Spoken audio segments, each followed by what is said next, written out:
Olá, muito boa noite, queridos amigos telespectadores da Rede Século XXI. Estamos começando mais um programa Eclésia. Estamos ao vivo para todo o Brasil, hoje, terça-feira. Nosso programa, como de costume, toda terça-feira, nesse horário, é ao vivo. E depois, aos domingos, nós temos o reprise do nosso programa. Então você pode assistir nesses dois horários. Sempre toda terça-feira, a partir das 8 horas da noite. E aos domingos, 9h30 da noite, tá certo? Fica combinado aí o nosso horário para quem quiser acompanhar o nosso programa. O programa de hoje é um assunto que está na boca de todo mundo. Está todo mundo comentando de alguma maneira ou outra sobre esse assunto. E a gente resolveu convidar aqui o Padre Paulo Gonzales, que está aqui do meu lado. Padre Paulo Gonzales, que é especialista no assunto que a gente vai tratar aqui hoje. A gente já fez um programa sobre isso em outras oportunidades, que foi muito bacana. Eu já vou dizer já qual é o assunto de hoje. Você não pode sair daí. Mas antes, eu quero deixar bem claro e dar um recadinho para você que acompanha sempre o nosso programa Eclésia. A gente, acho que tem aí, né, Bruno? Vamos colocar o nosso e-mail aí para a gente dar um recadinho do seguinte. A gente vai fazer um programa especial daqui a algum tempo para a gente exibir no final do ano, um programa Eclésia especial no final do ano. A gente queria convidar você, que é nosso amigo telespectador, que sempre acompanha o programa Eclésia, a poder estar conosco aqui, fazer uma plateiazinha para a gente conversar aqui, ao vivo aqui com os padres do programa Eclésia. De repente você pode trazer sua dúvida. Olha, faz o seguinte, está vendo esse e-mail que está aí no seu vídeo? Se você quiser fazer parte conosco dessa gravação especial, manda um e-mail perguntando mais informações. A nossa produção vai entrar em contato com vocês. Manda um e-mail para cá, deixando o seu telefone, seu endereço, que cidade você é. A gente está aqui na cidade de Valinhos, que é a região de Campinas, aqui no interior de São Paulo. De repente você consegue vir até aqui conosco, participar dessa gravação aqui conosco, fazendo a sua pergunta aqui diretamente para os nossos padres que trabalham conosco aqui no programa Eclésia. Então, se você de repente puder e quiser fazer parte dessa gravação, do nosso especial de fim de ano, Eclésia Fim de Ano, fica aí a dica, está aí o e-mail para você mandar para a gente e a gente fazer, de repente, uma conversa aqui pessoalmente sobre isso. Que tal? Daqui a pouco eu relembro mais detalhes sobre isso, tá bom? Porque eu vou começar a conversa aqui com o Padre Paulo Gonzales e já vou dizer o tema que a gente vai falar no programa de hoje. O programa de hoje é dedicado para conversar sobre o tema nulidade matrimonial, né? O que muda? Será que tem novidade? Essa história da nulidade matrimonial?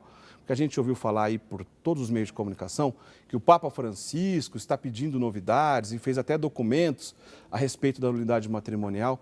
Quero dar boa noite aqui ao Padre Paulo Gonzales, que é especialista nesse assunto. Mais uma vez, bem-vindo, Padre. Que legal que o senhor está aqui conosco para falar sobre esse importante assunto. Boa noite, Eric. Boa noite, meus caros irmãos e irmãs. É uma alegria poder estar na sua casa e poder falar de uma maneira bastante simples, de uma maneira bastante tranquila, aquilo que a igreja está se referindo a partir do Papa Francisco, algumas introduções que para nós vai ser muito bom a partir de 8 de dezembro, né? Como que vai tramitar nos nossos tribunais os processos. Esse é o espírito do Papa Francisco, um espírito de pobreza e de um verdadeiro pastor que quer estar próximo do povo e, consequentemente, iluminar esse povo para que caminhe sob a orientação do verdadeiro pastor, que é Jesus Cristo. Como você sabe, Eric, a igreja existe para que ela seja a salvação das almas, né? Salus animarum. Então, a salvação das almas é que está regendo tudo isso. O que é importante é que o sujeito se sinta salvo, feliz, alegre e possa realizar plenamente a sua vida. É com alegria que a gente está aqui para poder responder ao nosso querido povo aquilo que possa ser dúvida, e a dúvida não é bom a gente ficar com ela há muito tempo, mas tentar resolvê-la. A gente vai fazer assim, a gente vai conversar sobre, primeiro, o assunto nulidade matrimonial, vamos entender o conceito, tudo certinho, e depois a gente conversa sobre essas possíveis mudanças, essas novidades que o Papa Francisco está trazendo para esse assunto. Aliás, a gente tem um livro que a gente vai sortear hoje para todo mundo que ligar aqui para a gente, deixar o seu nome, seu endereço, pode mandar o seu contato via telefone, e-mail ou WhatsApp. Está vendo esse livro? O que você precisa saber antes de dizer o sim? Tem tudo a ver com o que a gente vai conversar aqui no dia de hoje, né? O que você precisa saber antes de dizer o sim? É um livro que te prepara, de repente, para as pessoas que vão contrair o matrimônio. É assim que diz, né, Padre Paulo? Isso. Então, se você quiser ganhar esse livro no final do programa, liga para a gente, manda um e-mail, ou então manda uma mensagem via WhatsApp, deixa seu nome que no final do programa a gente vai sortear para você ganhar esse livro. Vamos lá, padre, vamos trabalhar aqui que o assunto é longo. Antes da gente ir por esses detalhes, então, de possíveis mudanças na nulidade matrimonial, vamos do começo da história. O que é um matrimônio para a Igreja Católica e o que é um matrimônio válido diante da Igreja Católica. Tá certo. Então vamos reportar o código, porque assim, o código é a expressão daquilo que se pensa a Sagrada Escritura e aquilo que está no Vaticano II, no Concílio Vaticano. Então, esta união nasce o Código de 83, promulgado pelo saudoso Papa João Paulo II, e vai dizer no cano 1055, o pacto matrimonial pelo qual o homem e a mulher constituem entre si o consórcio de toda a vida, por sua índole natural, ordenado ao bem dos cônjuges e à geração e educação da prole, entre batizados foi por Cristo Senhor elevado à dignidade de sacramento. Então vai continuando. Portanto, entre batizados não pode haver contrato matrimonial válido que não seja por isso mesmo sacramento. Então, o que é o matrimônio?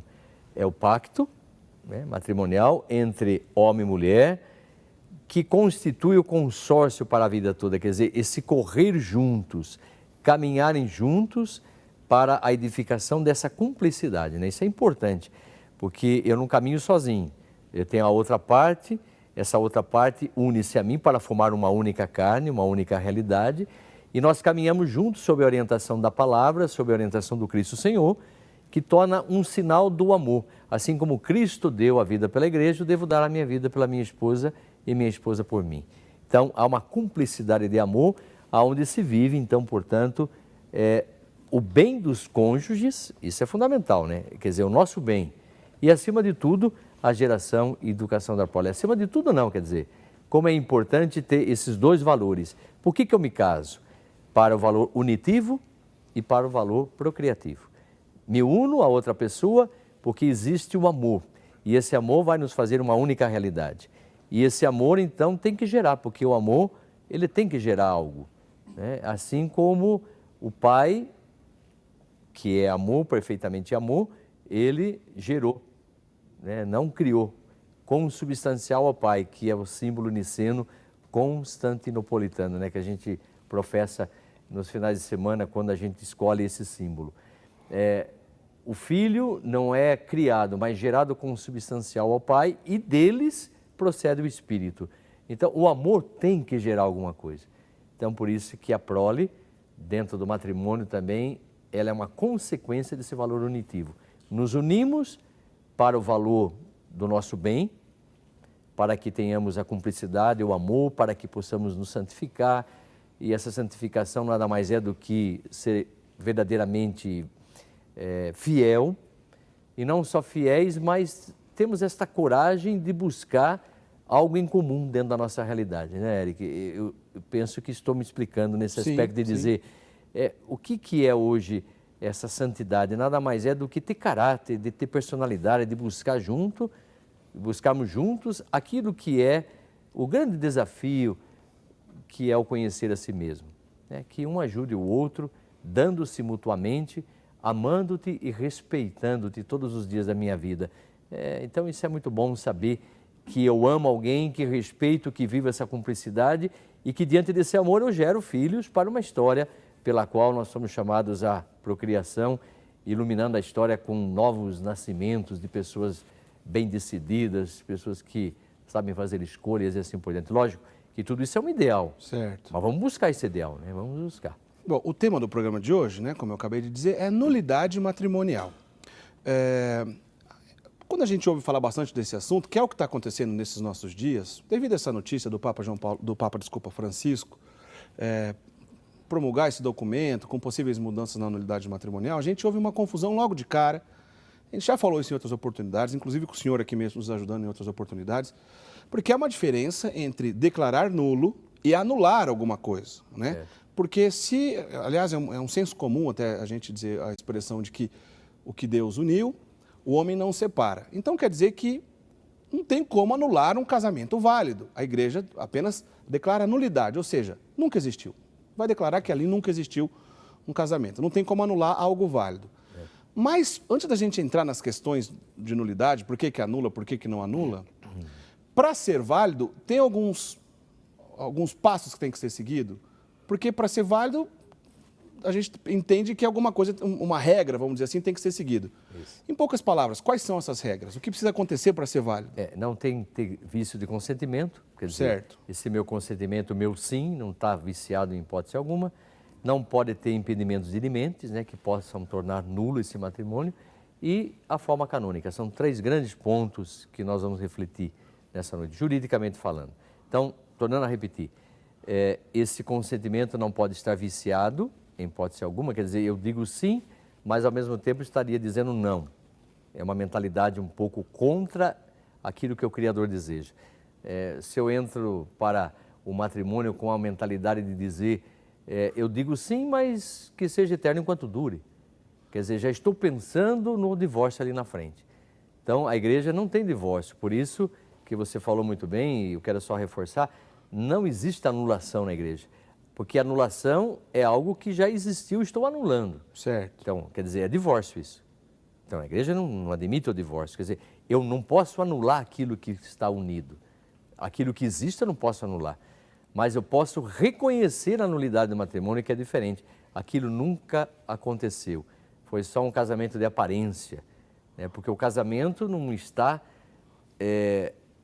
pautado pela cerimônia em si. A cerimônia é a liceidade, né? Aquilo que é bonito, tal, que muita gente se dedica, se esmera, mas o que está verdadeiramente fazendo acontecer o matrimônio é o consentimento, que é um ato interno da vontade, e que é feita por pessoas juridicamente hábeis, né? Quer dizer, elas estão preparadas para isso. Elas não têm nenhum vício do consentimento, não têm impedimento nenhum, porque eu posso dizer, vamos dizer uma hipótese, vamos citar aqui, impedimento. Eu não posso casar com a minha irmã, né? Isso é um impedimento totalmente que torna nulo o matrimônio, isso não tem a menor dúvida. Isso até pela lei dos homens, né? A lei civil, também há um impedimento. Então, portanto, eu tenho que constituir esse consórcio da vida toda, por isso que o Cano 1055 vai dizer, esse estar junto, correr junto, chegar ao certame que é proposto sempre junto. Então, não tem anulação, não tem divórcio. Porque, torna a dizer, as pessoas às vezes nos procuram, eu queria anular meu casamento. Nós não podemos fazer isso, de jeito nenhum. Não tem condições. Não anulamos, não podemos anular. Isso seria puramente um divórcio, é algo arbitrário. Agora, aquilo que Deus uniu, o homem não separa. Então, precisa ver o que Deus uniu verdadeiramente. Então, é isso que nós vamos buscar dentro desse processo da salvação das almas. Olha só, meu amigo, vai com calma aí, a gente vai repetir todos esses conceitos, a gente vai dar exemplos sobre cada um dos itens aqui que o padre está explicando para a gente. É um assunto que é um pouquinho difícil, mas como o padre é especialista, ele sabe explicar muito bem para a gente. O padre Paulo Gonzalez, ele é juiz do Tribunal Eclesiástico da Arquidiocese de Sorocaba, já trabalha com isso há mais de 20 anos. Então, a gente vai com calma tirar todas as possíveis dúvidas, dificuldades do entendimento. Mas uma coisa para você, meu amigo telespectador do programa Eclésia, que você não deve repetir por aí, porque a gente tem ouvido durante esse tempo tantos erros, tantas pessoas, inclusive até em meios de comunicação mesmo, às vezes matéria de jornal ou matéria de TV, não deixa isso bem claro, acaba confundindo. Mas você que assiste o programa Eclésia, tomara que você aprenda da maneira correta. Então, como o padre já disse, está bem claro, a igreja não anula nenhum casamento. Não tem como anular algo válido, correto, lícito. O que a igreja vai fazer é declarar a nulidade, em alguns casos, que nunca existiu casamento, na verdade. E esses 3 pontos, vamos lá repetir, Padre Paulo, 3 tópicos que vai nortear a nossa conversa aqui, que é a diferença para entender se um casamento foi válido ou se ele pode ser declarado nulo. Eu acho que esses 3 nortes aqui é interessante. Vamos lá, o primeiro que o senhor falou foi o vício de consentimento, é isso? O vício não pode acontecer. Quer dizer, eu não posso viciar, eu não posso falhar. Eu digo algo, mas como se eu estivesse dizendo diferente, né? O vício... Sabe, como se fosse um ato falho, né? Certo. De repente eu falo sim, mas esse sim veio porque faz parte de um ritual. Mas eu não tenho intenção nenhuma de ser fiel, não tenho intenção nenhuma de viver essa sacramentalidade. Eu estou querendo resolver um problema meu. Não tenho cumplicidade com a minha parceira, né? Pode ser, por exemplo, um exemplo de vício de consentimento ou então de falha de consentimento, quando a pessoa não é capaz de consentir por algum problema mental ou por alguma ignorância para não entender exatamente o que ela está fazendo, pode ser um desses vícios de consentimento? Não tem a menor dúvida. Então, a gente nos reportaríamos para o Cano 1095, parágrafo 1º, que vai dizer quem não tem suficiente uso da razão. Então, eu não posso casar com uma pessoa que tem um rebaixamento intelectual. Certo. Então, seria um casamento porque essa pessoa não atingiu a idade da razão. Porque às vezes você pode ter uma idade cronológica de 20 anos, 25 anos, mas a idade psíquica às vezes é de 2, 3 anos, né? Então não tem como, porque a idade da razão atinge-se a partir dos 7 anos, segundo os especialistas. Certo. Então, normalmente se tem, vamos dizer, uma pessoa que nasceu, tem um problema de anóxia, não é tão comprometido, não é tão regredido, mas mesmo assim ele não consegue assumir com clareza aquilo que é fundamental para existir um verdadeiro convívio, para existir um verdadeiro conúbio, um verdadeiro casamento, né? Então o uso da razão é fundamental. Bom, eu acho que quando o senhor explicou o vício de consentimento, eu acho que fica bem claro, o pessoal lá de casa já pode até estar pensando assim, se conhece alguém, ou se de repente é o teu caso. Um outro exemplo aqui que me lembra agora, talvez, de repente o casal teve uma gravidez, eles não se programaram para isso, não eram casados, eram jovens, a garota ficou grávida. O pai da menina fala assim, não, fala pro rapaz, você vai ter que casar com a minha filha. Não, porque agora está grávida, vai ter que casar. E aí o rapaz vai para o casamento, e diante do padre ele fala, se você aceita a sua esposa agora como sua esposa, ele diz, sim, aceito. De repente ele foi pressionado, isso é um vício de consentimento? É um vício de consentimento. Cano 1098, que vai falar de um dolo perpetrado, quer dizer, eu perpetrei um dolo, né, para conseguir esse consentimento, quer dizer, eu falei sim porque eu tinha medo do meu sogro, ele me ameaçou de morte, sei lá, há um medo reverencial da situação. E pode acontecer com a noiva também, olha, você vai ter que casar e fim de papo, né? Quer dizer, eles estão casando não porque existe amor verdadeiro, pode ser que sim, né? Mas estão casando para resolver um problema da gravidez. Não é porque existe um amor entre si. O que faz verdadeiramente acontecer o casamento é o amor. Verdadeiramente o amor de duas pessoas que estavam apaixonadas e que virou amor. Porque a paixão, ela é ciumenta, a paixão, ela é desconfiada. Então, agora se vira amor, o amor é liberdade, é cumplicidade, vive-se diferente, né? A gente vai pensar, capítulo 13 da primeira carta de Paulo aos Coríntios, por exemplo, né? O amor tudo suporta, ele tudo crê, ele tudo espera, ele não se pavoneia, quer dizer, não vira um pavão, não tem que mostrar nada daquilo que ele não é. Isso é a paixão que faz. Então, a pessoa está, a princípio, apaixonada. Então, a gente tem que trabalhar para que essa paixão vire amor. Aí sim o amor é verdadeiro. Agora, casar apaixonados, pode ter até ciúme por meio, né? Uma questão de insegurança, uma certa patologia, porque o ciúme sempre será uma patologia, sempre será. E muita gente que vai falar assim, ciúme é prova de amor, nunca será, nunca foi e nunca será. É uma insegurança que vai tornar o convívio insuportável, Eric, insuportável. Certo. Casar com alguém que fica desconfiado de você 24 horas e quer conferir celular e quer não sei o que mais e não suporta qualquer tipo de aproximação, isso é uma coisa infernal, quer dizer, não há cumplicidade, não há uma entrega, não há uma vida de amor onde se realiza uma verdadeira convivência. Então, quando você falava, de repente, houve uma gravidez não desejada, mas pode ser que havia amor, eles queriam casar, já estava até marcado, mas acabou acontecendo, tá bom, ninguém vai julgar, não somos ninguém aqui para ficar querendo, nós estamos aqui para ser uma solução. Tem gente que nasceu para ser problema e tem gente que nasceu para ser solução. A igreja, ao meu ver, quer ser sempre uma solução, uma palavra de carinho, uma palavra de conforto, ninguém está querendo passar a mão na cabeça de ninguém, não é isso, seria até uma linguagem um tanto chula. Nós queremos o bem da comunidade, queremos que as pessoas se realizem como pessoas. Então, de repente, aparece alguém e fala, olha, eu vou casar porque a gravidez, o padre tem que inquirir um pouquinho, eu faço muito isso. Estão casando porque está grávida, veja lá, não sei o quê. E às vezes a pessoa acaba falando, de fato, agora eu vou ter que assumir, não era isso que eu queria. Então ele vai fazer um vício de consentimento, ele vai dizer sim, porque o ritual manda dizer sim, porque o pai da noiva está mandando dizer sim, porque tem uma série de condições, mas o não está totalmente, ele não está manifestado, né? O manifesto é o sim, mas o latente é o não. Certo. É interessante, né? Então é aquela coisa assim, Eu faço um significante, mas não é o significado. Porque o significado não tem nada a ver. Então, de repente, eu fiz um sinal, mas não tem nada a ver com um verdadeiro matrimônio. Então, esse casamento é nulo.